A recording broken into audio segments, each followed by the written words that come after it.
Okay guys, तो आज day 8 है और जैसा कि मैंने आपको बताया था डे 8 में कुछ स्पेशल क्वेश्चंस लेकर आऊँगा। तो आज का जो ये डे 8 है, थोड़े टफ क्वेश्चंस आएंगे आपके सामने, बट ये इजी होंगे। ज़्यादा फॉर्मूला के जानकारी आपको नहीं है, फिर भी आप कर लोगे। और इम्पॉर्टेंट क्वेश्चंस हैं, आपको मैक्सिमम जगह ये चीज आएंगे और ये नॉलेज तो होना चाहिए आपका, क्योंकि ये जो क्वेश्चंस है आज का फुल ऑन मैन्युफैक्चरिंग प्रोसेस के एक टॉपिक कास्टिंग पे है। और कहा जाए तो एक कास्टिंग की भी एक टॉपिक में है, अलाउंसेस के एक टॉपिक में, कास्टिंग अलाउंसेस जो होता है उस टॉपिक पे है। तो स्टार्ट करते हैं। गेट 2016 में ये क्वेश्चन पूछा गया था कि अ कास्टिंग ऑफ साइज 5x6, मतलब लेंथ ब्रेथ और हाइट दिया है 568 mm cube, required to have the largest size of riser, which of the following material is used. ठीक है, तो अगर आपको कोई कास्टिंग बनाना है, कोई प्रोडक्ट बनाना है और उसकी डायमेंशन 5, 6 और 8 हो, तो in that case to have the largest size of riser, उसके लिए आपको राइजर की साइज भी बढ़ानी पड़ेगी। तो विच of the following material is, तो ऐसा कौन सा मटेरियल है जिसका अगर हम ये साइज का प्रोडक्ट बनाना होगा तो उसके लिए राइजर का साइज भी हमें बड़ा रखना होगा। तो कॉपर, ब्रास, एल्यूमिनियम और स्टील। सबसे पहले मैं आपको एक राइजर का साइज, जो साइज पे जो डिपेंडेड है उस पे एक चीज टर्म डिनोट करता हूँ, फिर आप इजीली बता दोगे इसका आंसर। तो देखो, जनरली जब भी कोई प्रोडक्ट हमारा कास्टिंग करते हैं तो उनके बीच में 3 हमारा केस होता है। सबसे पहला जो होता है, देखना, कोरिंग टेम्परेचर। ठीक है, कोरिंग टेम्परेचर क्या होता है, हमेशा जो आपका मेल्टिंग पॉइंट टेम्परेचर है, मेल्टिंग टेम्परेचर किसी भी प्रोडक्ट का या सॉरी किसी भी मेटल का जो मेल्टिंग पॉइंट है उससे 150 या 200 डिग्री ज़्यादा हीट करोगे तो वो कोरिंग टेम्परेचर तक पहुंच जाएगा। ठीक है, तो जब उसको हम किसी मोल्ड बॉक्स में डालते हैं इस कोरिंग टेम्परेचर वाले मोल्ट मेटल को, तब वो फर्स्ट अपने कहाँ पहुंचता है, मेल्टिंग पॉइंट टेम्परेचर वहाँ पहुंचता है। ठीक है, उसके बाद फिर वो पहुंचेगा, फिर वो फ्रीजिंग पॉइंट पे पहुंचेगा। ठीक है, अगेन फ्रीजिंग पॉइंट के बाद आपका फ्रीजिंग पॉइंट सॉलिड पे पहुंचेगा और फाइनली रूम टेम्परेचर पे पहुंच जाएगा इन सॉलिड स्टेट। और ये जो फ्रीजिंग पॉइंट है यहाँ पे लिक्विड स्टेट होगा। ठीक है, तो ये प्रोसेस, यहाँ पे जो स्टेजेस का नाम देते हैं वो ये देखो, इसको हम बोलते हैं फर्स्ट स्टेज। ठीक है, इन दोनों के बीच में जो हो रहा है वो सेकेंड स्टेज, और इन दोनों के बीच में जो हो रहा है वो है थर्ड स्टेज। ठीक है, तो फर्स्ट स्टेज में यहाँ मेल्ट, जैसे आप मोल्ड बॉक्स में आप डालोगे अपना मोल्टेन मेटल को, तो क्या होगा, सेंसिबल हीट लॉस होगा। यहाँ से जो टेम्परेचर कम हो रहा है आपको दिखेगा, मेल्टिंग पॉइंट टेम्परेचर तक पहुँचा, फिर वो कुछ थोड़ी देर बाद फिर सेंसिबल हीट लॉस होगा, क्योंकि उसका टेम्परेचर फ्रीजिंग, अब क्या सॉलिड होगा ना फ्रीजिंग, तो फ्रीजिंग पॉइंट लिक्विड स्टेट तक पहुँचने के लिए उसका टेम्परेचर और कम होगा तो वो सेंसिबल हीट होगा।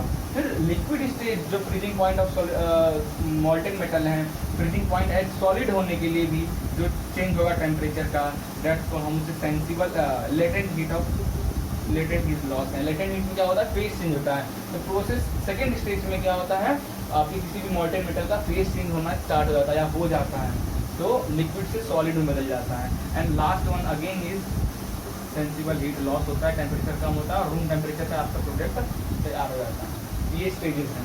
तो क्या होता है कि अगर हम श्रिंकेज इफेक्ट की बात करें, जनरली जो क्वेश्चन है श्रिंकेज इफेक्ट पे ही है, और श्रिंकेज इफेक्ट की अगर हम बात करें और बोला गया तो श्रिंकेज अलाउंसेस की बात करें, तो श्रिंकेज अलाउंसेस बोले तो वॉल्यूम के अकॉर्डिंग श्रिंक होता है। जब भी आप कोई मोल्टेन मेटल डालते हो, ठीक है, डालते हो तो लिक्विड से सॉलिड जब होने लगता है वो श्रिंक होता है, थोड़ा वॉल्यूम उसका कम होता है ड्यूरिंग सॉलिडिफिकेशन प्रोसेस।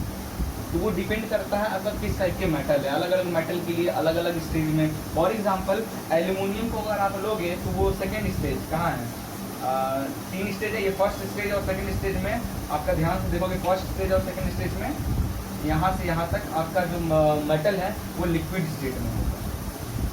ठीक है, तो जो एल्यूमिनियम है वो इस स्टेज में सबसे मैक्सिमम लिक्विड स्टेज में, फर्स्ट से 2 स्टेज के बीच में लिक्विड स्टेज में सबसे ज़्यादा श्रिंक होता है एल्यूमिनियम, लिक्विड स्टेज में सबसे ज़्यादा श्रिंक होता है, और सॉलिड स्टेज में मतलब लास्ट स्टेज में सॉलिड स्टेज में ब्रास जो है वो सबसे ब्रास टाइप ऑफ मटेरियल जो है वो सॉलिड स्टेट होने के बाद वो फिर श्रिंकेज ज़्यादा होता है। तो कह रहा है कि इनको कंपनसेट करने के लिए, मतलब लिक्विड अगर एल्यूमिनियम है तो लिक्विड स्टेट में श्रिंक हो गया तो आपको जो डायमेंशन चाहिए वो डायमेंशन तो नहीं मिलेगा। तो उसको कंपनसेट करने के लिए हम एल्यूमिनियम जब एल्यूमिनियम का कोई प्रोडक्ट बनाते हैं तो हम अपने राइजर का थोड़ा साइज बढ़ा देते हैं। तो राइजर का साइज बढ़ेगा तो मेटल को ज़्यादा वॉल्यूम स्पेस मिलेगा, तो ज़्यादा वॉल्यूम मिला, जितना भी श्रिंक होगा हमारा एग्जैक्ट डायमेंशन श्रिंक होगा। और in case of solid state जब हो जाता है, सॉलिड स्टेट के बाद जो श्रिंकेज होता है, फिर हम ध्यान देते हैं कि हमको पैटर्न का डायमेंशन क्या बनाना है। पैटर्न का डायमेंशन पे डिपेंड होने लगता है। क्लियर है? इसका आंसर क्या है? अगर राइजर की बात कर रहे हैं, लार्जेस्ट साइज राइजर को बढ़ा रहे हैं, इसमें ऐसा किस मेटल के साथ होता है? एल्यूमिनियम के साथ ऐसा आपको देखने को मिलेगा कि अगर ये डायमेंशन चाहिए और राइजर आप बढ़ा रहे हो तो मतलब आप कुछ वॉल्यूम के लिए बात कर रहे हो, वॉल्यूम श्रिंकेज की बात कर रहे हो। तो एल्यूमिनियम जो ऐसा है जो लिक्विड स्टेट में और लिक्विड स्टेट में सबसे ज़्यादा श्रिंक होता है, उसके लिए हमें राइजर का हेल्प लेना पड़ता है उस साइज को पाने के लिए। ठीक है ना? सेम क्वेश्चन मैं 2 कर रहा हूँ और यहाँ पे राइजर मिटाकर मैं पैटर्न लिख दे रहा हूँ। ठीक है, पैटर्न लिख दे रहा हूँ। अब बताओ आंसर क्या हो जाएगा? अब पैटर्न की, अब राइजर को बड़ा राइजर बड़ा मतलब लिक्विड स्टेट में जो श्रिंकेज होता है उसको कंपनसेट के लिए राइजर को बड़ा करते हैं। सॉलिड स्टेट में जो श्रिंकेज होता है उसको कंपनसेट करने के लिए हम पैटर्न का यूज करते हैं। तो in this case brass is your right answer. ठीक है, तो जो सेकेंड आंसर का क्वेश्चन का जो आंसर है ब्रास। ध्यान दीजिए देना, वर्ड चेंज करने पे कैसे आंसर भी चेंज हो जा रहा है। क्लियर है ना? नाउ ये क्वेश्चन देखो ध्यान से, ये भी गेट का क्वेश्चन है। ठीक है, ये भी गेट का क्वेश्चन है। इसका ऑप्शन इसलिए नहीं दिया हूँ क्योंकि मुझे भी यहाँ पे समझाना है। क्वेश्चन ये कह रहा है what will be the size of pattern. Pattern का क्या साइज होगा कि आप इस साइज का आपको प्रोडक्ट बनाना है। 200 mm में है इंटू 150 इंटू 100 mm क्यूब का कोई क्यूब है। ठीक है, having a hole at center पे एक होल है जिसका डाया इतना है। इस साइज का अगर प्रोडक्ट बनाना है तो उसके लिए पैटर्न की साइज क्या होगी? Consider shrinkage allowances. और कह रहा है कि जो अलाउंसेस उसमें हो रहा है वो श्रिंकेज के कारण ऐसा, जब श्रिंकेज अलाउंसेस आपको मतलब कंसीडर करके बनाना है, इन दैट केस पैटर्न की साइज क्या होगी? ठीक है,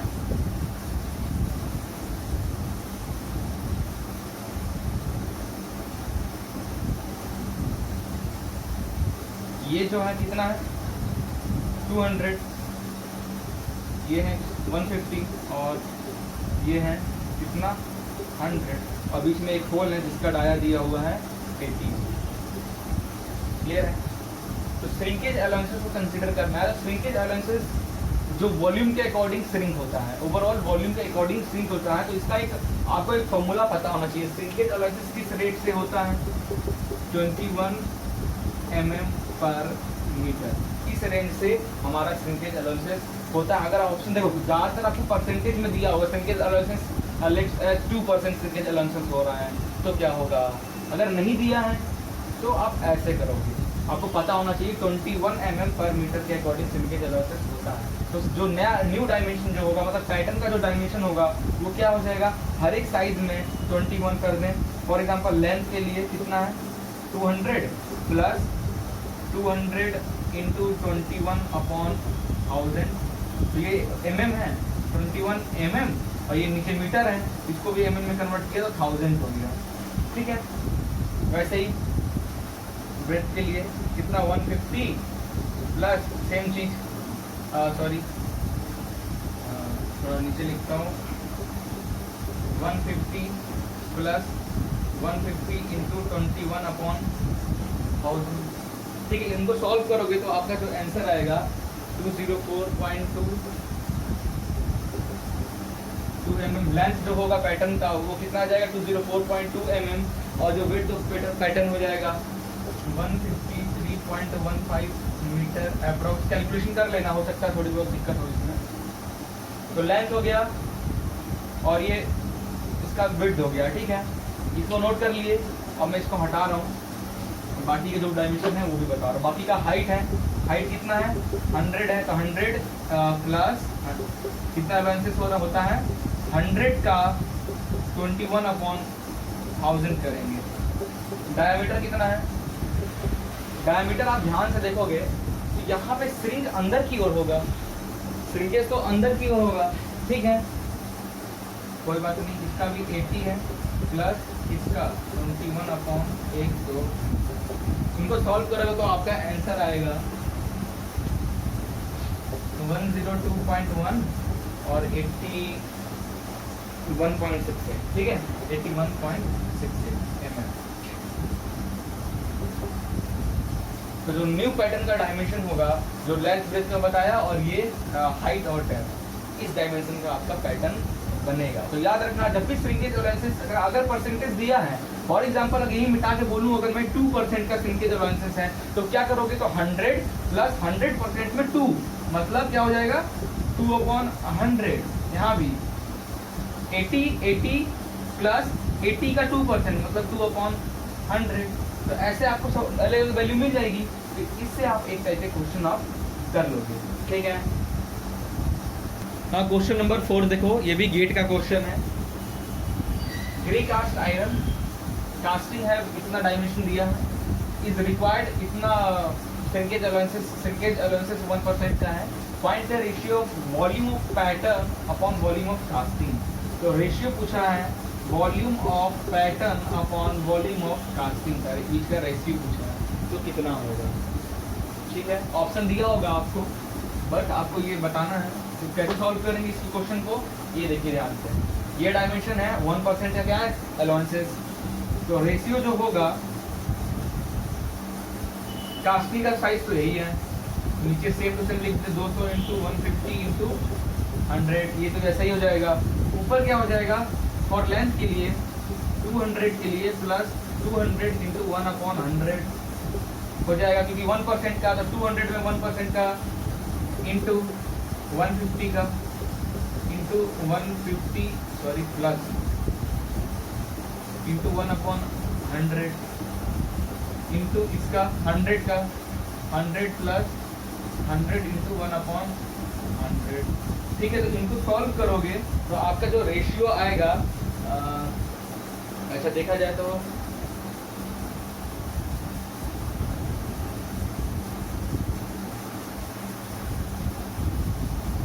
ठीक है, तो इनको सॉल्व करना और जो आंसर आएगा वही आपका रेशियो हो जाएगा, ठीक है।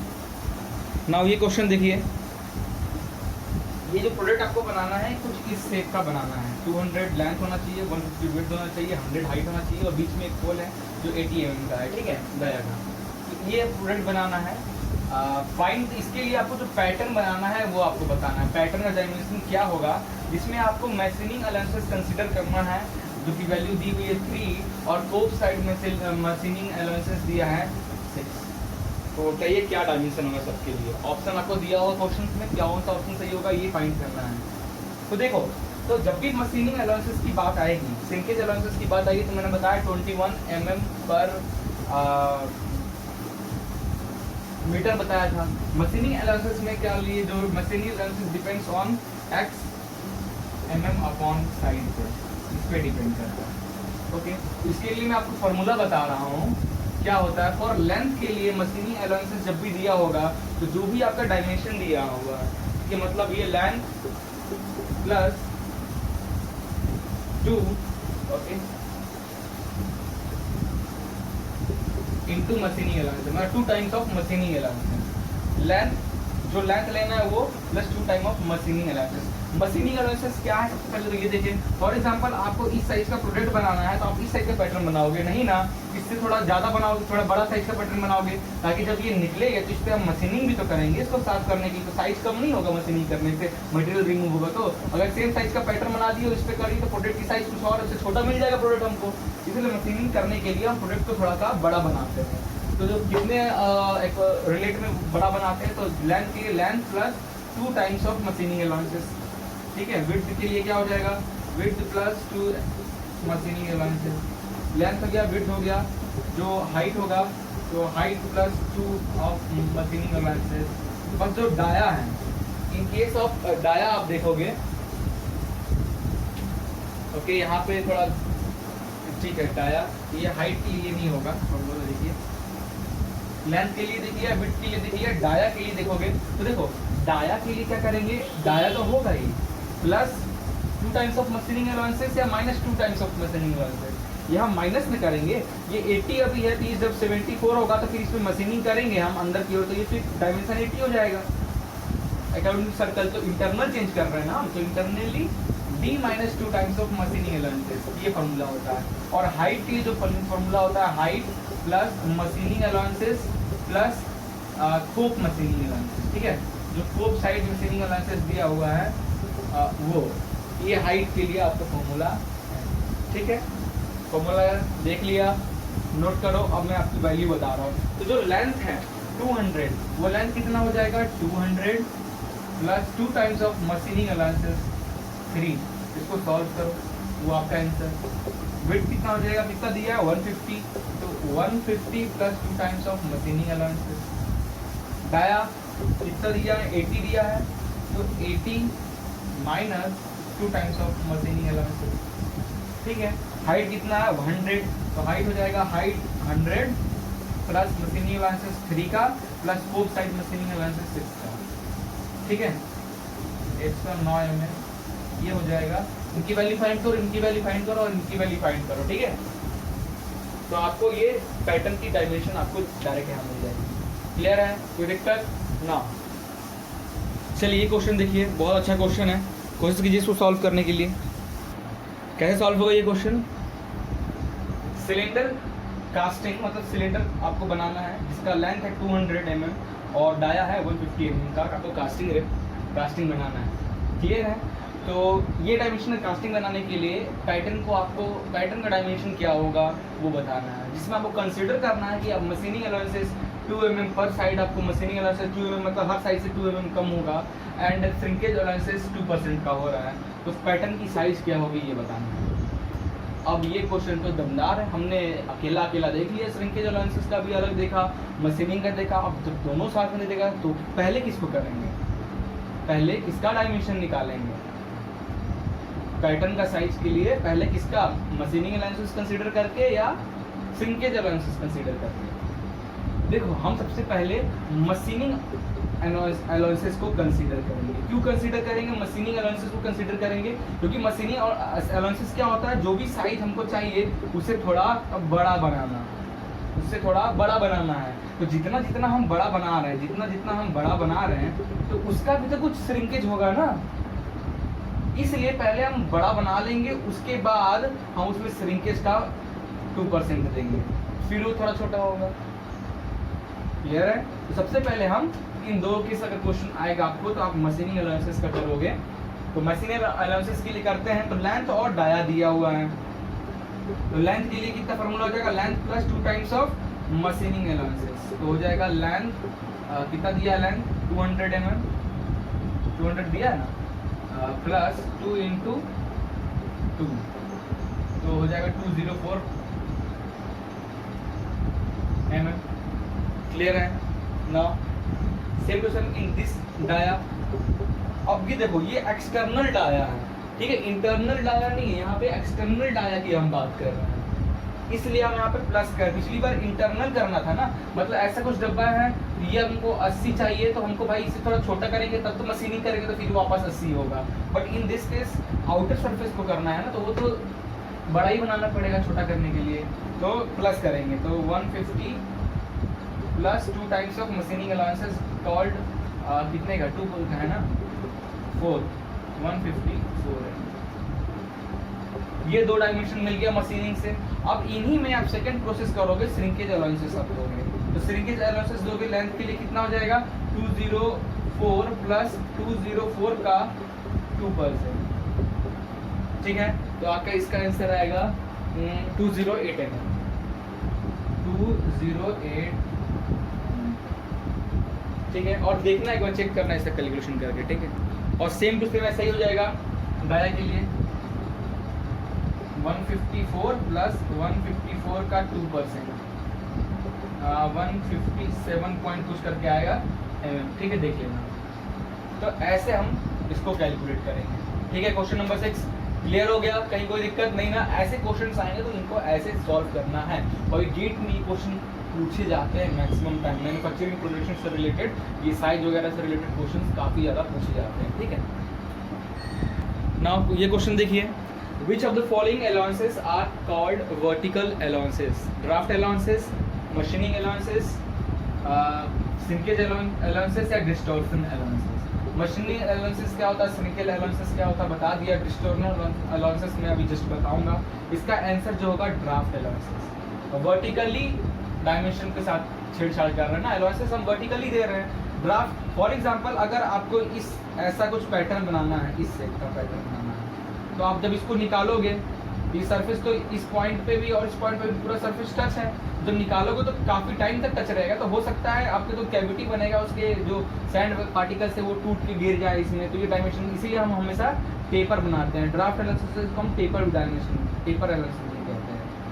प्रोडक्ट का साइज हमारा ऐसा होगा तो ये टेपर देंगे तो θ%। तो देखो वर्टिकली हमने टेपर किया ना, इसलिए वर्टिकल अलाउंसेस को हम ड्राफ्ट अलाउंसेस भी कहते हैं, याद रखना।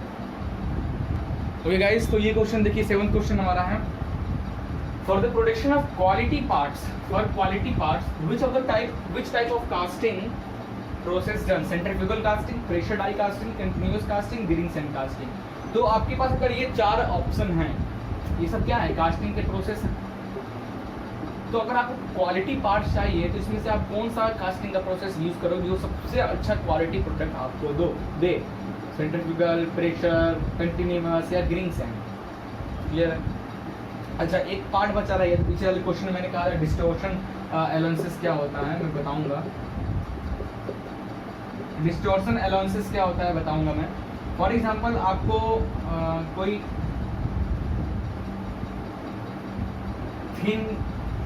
थिन और टी शेप का कोई प्रोडक्ट बनाना है, तो अगर सेम टू सेम इस टाइप का पैटर्न बनाओगे क्या होगा, सॉलिडिफिकेशन होने के बाद ये कुछ ऐसा हो जाएगा, दोनों तरफ से बेंड हो जाएगा। इसको ठीक करने के लिए आप इसके अपोजिट डायरेक्शन में बेंड दे दो, ऑलरेडी पहले से ही बेंड दे दो। जब सॉलिड होगा तो जितना अमाउंट ऑफ नीचे जा रहा है उतना ही अमाउंट ऑफ ऊपर कर दो तो आपको मिल जाएगा। और ये डिपेंड करता है length and thickness of the product, इस पर डिपेंड करता है आपको कितना डिस्टॉर्शन देना है। ठीक है, अब आते हैं वापस अपने 7th क्वेश्चन पे। For production of quality parts which type of casting process done? SSC JEE 2018 में पूछा गया था ये क्वेश्चन। इसमें आप आंसर टिक करोगे pressure die casting.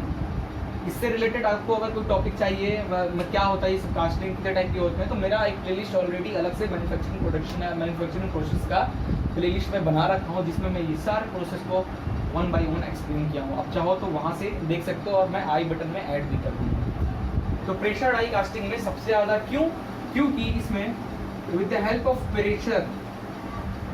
Of pressure आप मॉल्टेन मेटल को डाई तक भेजते हो with the help of pressure. तो जो उसका सरफेस फिनिश जो होता है प्रोडक्ट के सरफेस फिनिश, प्रोडक्ट का जो सरफेस फिनिश बहुत ज़्यादा surface finish, highly surface finish मिलता है प्रोडक्ट। इसलिए हम प्रेशर डाई कास्टिंग का यूज़ करते हैं फॉर क्वालिटी प्रोडक्ट। क्लियर है? ठीक है, ये क्वेश्चन को बताओ, casting process is preferred for parts having no detail, many detail, few detail और नॉट। ये एसएससी जेईई में पूछा गया था। ठीक है, एसएससी जेईई में ये क्वेश्चन पूछा गया था, आसान क्वेश्चन है। इसका आंसर होगा हमारा मेनी डिटेल। क्योंकि कास्टिंग प्रोडक्ट अगर आप बना रहे हो विद द हेल्प, और मैंने आपको स्टार्टिंग में बताया था कास्टिंग प्रोडक्ट तब बनाते हैं जब आपको सिंगल पीस में कोई प्रोडक्ट को चाहिए होता है। सिंगल पीस में कोई प्रोडक्ट चाहिए तब हम कास्टिंग प्रोसेस प्रीफर करते हैं। स्ट्रेंथ ऑफ प्रोडक्ट अगर आपको ज़्यादा चाहिए तब हम ये करते हैं। Details, maximum detail type of product अगर कुछ चाहिए जिसमें आपका इस टाइप का प्रोडक्ट हो गया, जैसे कि ये हो गया, ऐसा हो गया, ठीक है, ऐसा प्रोडक्ट चाहिए एक ही पार्ट में, ये तक पर कितना एंगल है, क्या इस टाइप का पैटर्न बनाओ। तो पैटर्न बनाने के लिए भाई हर एक एंगल भी तो चाहिए होगा। तो कास्टिंग प्रोडक्ट बनाने के लिए सबसे ज़्यादा डिटेल्स चाहिए रहता है प्रोडक्ट को, तभी आप जाकर बना पाओगे वो प्रोडक्ट। ठीक है, okay. Ornaments are casting by centrifugal casting, die casting, continuous casting या स्लस कास्टिंग। कौन से कास्टिंग के हेल्प से ऑर्नामेंट्स मतलब जो ज्वेलरी वगैरह जो है ये सब बनाते हैं? इसका आंसर होगा स्लस कास्टिंग। स्लस कास्टिंग के हेल्प से हम थिन साइजेस वाले या थिन टाइप के जो पार्ट्स होते हैं, या टॉयज हो गया, ऑर्नामेंट्स हो गया, ज्वेलरी उसी में आ जाएगा, हॉलो पार्ट्स हो गए, वो सब हम स्लस कास्टिंग के हेल्प से बनाते हैं। स्लस कास्टिंग कैसे होता है, देखो इसके लिए आपको एक प्रोडक्ट डाई बनाना पड़ेगा। फॉर एग्जांपल अगर मुझे ऐसा ऑर्नामेंट चाहिए, इसके लिए मैंने एक ऐसा सैंड का ये बनाया, ठीक है। मैंने इसमें क्या किया, फॉर एग्जांपल गोल्ड लिया, गोल्ड को मैंने मेल्ट करके यहाँ डाल दिया, गोल्ड को मैंने मेल्ट करके इसमें डाला, और थोड़ी देर बाद ज़्यादा मतलब हल्का सा टाइम के बाद मैं इसको पलट दूंगा, तो जितना सॉलिड, क्योंकि सब सॉलिड प्रोसेस स्टार्ट कहाँ से होता है, इस प्रोसेस से। सॉलिडिफिकेशन यहाँ से स्टार्ट हो जाएगा। जो पार्ट हमारा सैंड से टच होता है, सॉलिडिफिकेशन ना कि बीच से स्टार्ट होता है, ना कि ऊपर से। सो जहाँ सैंड से अटैच है वहाँ सॉलिडिफिकेशन स्टार्ट होगा। तो बाकी जो है, देखो ये वाले पार्ट तो सॉलिड हो जाएगा, बाकी जो है वो बाहर की ओर आप एक दूसरे यूटेंसिल में उसको इकट्ठा कर लो। तो इससे जो शेप यहाँ पे बचा हुआ बनेगा, बाद में मोल्ड तोड़ोगे तो ऐसा शेप आपको मिल जाएगा।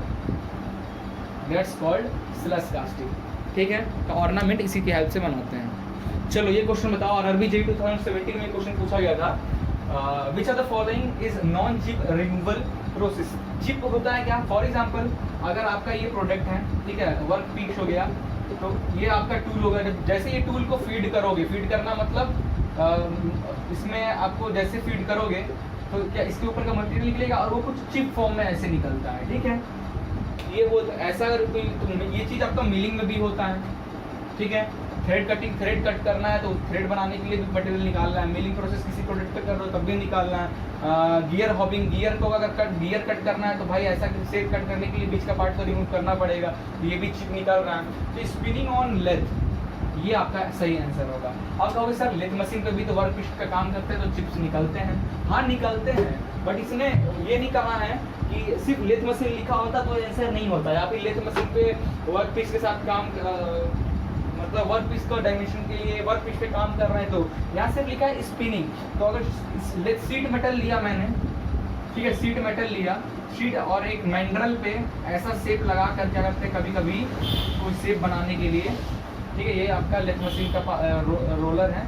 स्पिनिंग और लेथ मशीन पे ये रोटेट हो रहा होगा और शीट मेटल को रखा है, और जैसे इस पॉइंट पे प्रेशर आप लगाओगे इस पॉइंट पे, तो ये जो शीट मेटल है ये भी कुछ इस शेप का बन जाएगा। तो इसमें कोई शेप चेंज हो रहा है ना, बस थोड़ी ना आपका कुछ चिप निकल रहा है, ठीक है। ठीक है गाइस, तो अब हम आ रहे हैं 11th क्वेश्चन जो हमारा होता है जनरली वो रीजनिंग के टॉपिक रहता है, और रीजनिंग टॉपिक में हमारा कोडिंग डिकोडिंग चल रहा था। तो आज के जो क्वेश्चन होगा वो क्वेश्चन होगा टाइप 2 टाइप का क्वेश्चन होगा, जो कि coding based on replacement of letter पे होगा। टाइप 2 का नाम है coding based on replacement of letter. Day 7 में मैंने इसका टाइप 1 पढ़ाया था, आप देख सकते हो वीडियो, ठीक है। तो coding based on replacement of letter का क्या मतलब हुआ, मैं 2 एग्जाम्पल दूंगा और 2 एग्जाम्पल के हेल्प से आप इसे बताओगे, ठीक है।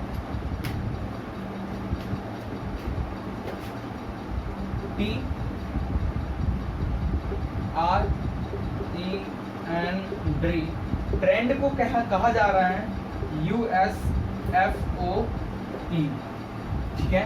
तो एंट्री को ENTRY, मतलब ट्रेंड को कोड किया है USFOE से, तो ENTRY का कोडिंग किससे होगा बताओ, यही तो बताना है आपको।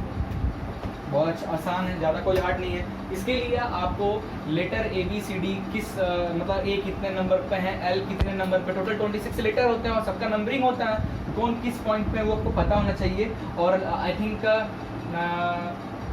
डे 6 में मैंने आपको सीरीज का आखिरी टॉपिक पढ़ा रहा था, वहाँ पे मैंने बताया था, आप देख सकते हो। तो देखो T को याद रखने का रहता है T20, तो ये 20 नंबर पे है। R को अगर नीचे से ऐसे कर दें तो ये हो जाएगा 8, तो ये 18 होगा। 28 इसलिए नहीं हो सकता है और 8 इसलिए नहीं हो सकता है, 18 ही होगा, क्योंकि 8 नंबर पे H आता है और H को भी ऐसे करोगे तो बनेगा, तो H पहले आता है। ये 18 हो गया। E चौथे नंबर पे याद हो जाएगा, नवंबर 14 चिल्ड्रंस डे याद है। D सॉरी ये 5 हो जाएगा, इजोटी का 5 और D 14 नंबर पे, ठीक है। और U को देखोगे, U को हिंदी में लिखते हैं ऐसे, जो 21 बनता है, ठीक है। S एस को ऐसे करेंगे तो 19 बन जाएगा ये, ठीक है। एफ 6 हो गया, इसको ऐसे करके पलट दो। ओ कितना एक्सोटिक का ई जे ओ 5 10 15 नंबर पे, ई है ई 5, ठीक है। तो ध्यान से देखोगे 20 को 21 से कोड किया गया, 18 को 19 से कोड किया गया, 5 को 6 से कोड किया गया, 14 को 15 से कोड किया, 4 को 5 से कोड किया। तो ई कितने नंबर पे है 5, एन है 14, टी है 20, आर को याद करने का है 18 जैसा बताया, वाई को ठीक है 25, ठीक है। एक्स वाई जेड, तो वाई 25 26 याद रखना है। तो वाई ये हो गया, तो इसको कोडिंग क्या किया होगा, 6 से किया होगा, 14 को 15 से कोडिंग किया होगा, 20 को 21 से कोडिंग किया होगा, 18 को 19 से किया होगा, और 20 अच्छा 20 और 21 से हो गया 1 2 3 4 5 1 2 3 4 25 को 26 से कोडिंग किया होगा। तो इसका जो वर्ड बनेगा क्या बनेगा, 6 पे क्या कौन सा लेटर आता है, एफ, एफ आता है 6 पे। 1 पे तो ए आता है, सॉरी 1 कहाँ 15 है ना, यहाँ पे 6 है 15 है, 6 का हो गया 15 का, ई जॉटी 5 10 15 ओ, अच्छा ओ यहाँ पे है 21, यहाँ पे 21 नहीं है, 21 है तो यू को यू से कोडिंग करते हैं। 19 19 कहीं पे यहाँ पे हमने किया था ना, 19 का नहीं किया था, 19 नंबर पे क्या होगा एस, अच्छा एस का था तो यहाँ ये रहा, 19 को किया कोडिंग। यू से 26 को क्या हो जाएगा जेड यार, ठीक है। तो एफ ओ यू 19 लिखा हुआ यहाँ S, F O U S Z से कोडिंग किया गया है। तो coding based on replacement of letter को, मतलब इस लेटर को इससे रिप्लेस किया, इस लेटर को इससे रिप्लेस किया। तो पता करने के लिए आपको नंबर में इसको चेंज करना पड़ेगा, तभी आप बता पाओगे। क्लियर है। अब ऐसे ये क्या हो रहा है, फॉरवर्ड चेंज हो रहा है, टी को यू से चेंज हुआ। एक क्वेश्चन आपको ऐसा मिलेगा कि टी को ई से चेंज किया होगा, आर को ओ से चेंज किया होगा, ई को एफ से चेंज किया होगा, एन को एस से चेंज किया होगा, डी को यू से चेंज किया होगा। तो रिवर्स रिप्लेसमेंट ऑफ लेटर उसको कहते हैं। तो ये क्वेश्चन आप देख लिए, वैसा क्वेश्चन आपको प्रैक्टिस करना है। बुक लो, आप प्रैक्टिस करो। आर्यन की बुक सबसे बेस्ट होगी, मैं तो आपको सजेस्ट करूंगा। रीजनिंग की बुक आती है, आप लगाना, बहुत मोटी बुक है, लेकिन क्वेश्चन बहुत मिलेंगे आपको उसको प्रैक्टिस करने के लिए, और बहुत बेस्ट होगी, ठीक है ना। क्वेश्चन 12, आज का लास्ट क्वेश्चन।